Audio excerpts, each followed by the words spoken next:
O'zbekiston milliy terma jamoasi amaldagi jahon chempioni, Copa Amerika chempioni va finalissima chempioni Argentina milliy terma jamoasi bilan oktyabr oyining so'nggi kunlarida Argentinada katta ehtimol bilan Buenos Airesda o'rtoqlik o'yini o'tkazish haqida xabarlarga menimcha ko'zingiz tushdi. Bu juda ham katta voqelik do'stlar. O'zbekiston milliy terma jamoasi mundialga yo'l olgandan keyin ko'rdingiz, mana shunday eshiklar ochila boshladi. Argentina oddiy milliy terma jamoa emas, bilasiz.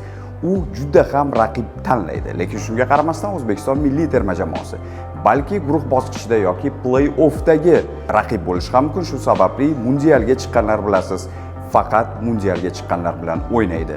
Respeten los rangos degan bir argentinaliklarda gap bor. Ya'ni darajani hurmat qiling. Bizning daraja ham hurmat qilina boshladi do'stlar.